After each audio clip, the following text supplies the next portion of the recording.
You ever think about this? What if every single thing we did, every word we spoke, was like planting a seed? A seed that one day we'd have to harvest the results of, good or bad. Well, this is a story about a man who learned that lesson the really hard way. And it all starts with a single profound piece of wisdom. Sounds simple, right? But it's not just advice. It's kind of like a law of nature and a law of character, too.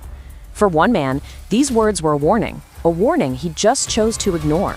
So let's get into it and meet our main character. In this bustling town, he was the absolute picture of success. But you know how it is. What you see on the surface is almost never the whole story.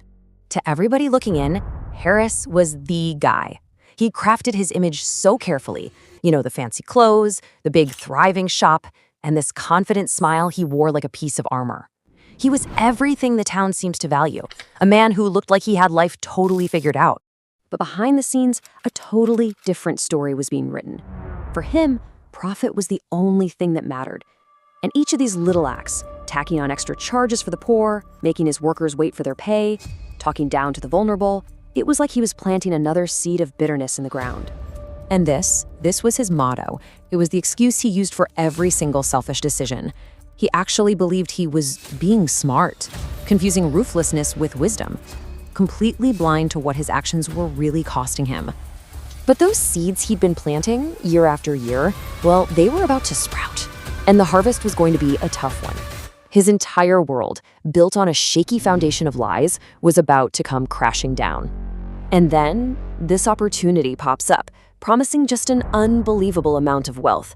The deal was brought to him by men who were basically a mirror image of himself. Tons of flattery, huge promises, and a big appeal to his ego. The smart man, so used to tricking others, was so busy looking for his next win that he never saw his own downfall coming. He put in every last penny. And just like that, they were gone. And so was his fortune. Completely ruined, absolutely desperate, Horace starts going door to door asking for the same kind of help he had denied so many others. And what does he hear? This painful, familiar echo. The same doors he once shut on people were now being shut on him. The same excuse he always used was now being thrown right back in his face. We are busy. He was, finally, literally harvesting what he had sown. So there he is, just sitting in the ruins of his shop, when he sees a familiar face, a worker he cheated years ago. He braces himself, right? He's expecting anger, maybe a demand for revenge. But the man hadn't come for payback. He came with a message. And those words, man, they cut him deeper than losing all his money. Suddenly, this wasn't about finances anymore. This was about a moral debt, a ledger of his life that was finally being called in. The justice he thought he could outsmart had finally caught up to him. After losing everything, his money, his reputation, his pride, Harris was left with absolutely nothing except the crushing weight of his own actions. And right there, in that total darkness, a little flicker of real understanding began to glow. I mean, that's the question he was facing that night, isn't it? When all the stuff we use to define ourselves is stripped away, what's actually left? For Harris, it was a long, ugly list of all the wrong he'd done. Through his tears, he finally prayed. A real, honest prayer. For the first time, he wasn't asking for more profit or more success. He was just asking for forgiveness. He was praying for a chance, any chance, to try and fix the harm he had caused. And that moment, that was when everything really started to change. Look, feeling sorry is one thing, but repentance, that's about action. And the very next morning, Horace started walking down a new path. Not to get more wealth, but to restore justice and dignity for other people and for himself. His change was real because his actions were real. He sold the last few luxuries he had left, not for himself, but to repay every single debt and return every dishonest dollar. He went and found the people he had wronged, offering not excuses, but just sincere apologies. That harshness in his voice was replaced with humility.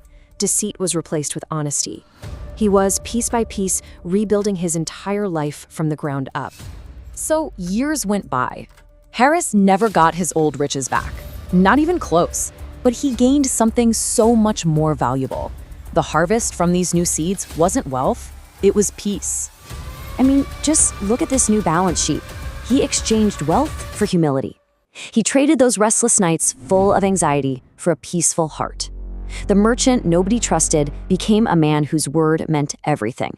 earning a kind of respect that money could never, ever buy. Years later, someone asked him how he found peace after losing everything. His answer was so simple but so deep. He basically explained that his wealth was just something he had. His dishonesty, though, that was something he was. Losing the money hurt, yeah, but letting go of the deceit, that was true freedom. So the story of Horace really leaves us with these powerful truths, right? That real success isn't measured by what's in your bank account, but by the state of your conscience. That how we treat other people is a serious, sacred trust. And that it is never, ever too late to change the kinds of seeds you're planting. And that brings it all back around to us. We end by turning that old man's wisdom back on ourselves. Because every interaction, every choice, every single day, we're all out there sowing seeds in the field of life. So the only real question is, what kind of harvest are we preparing for ourselves?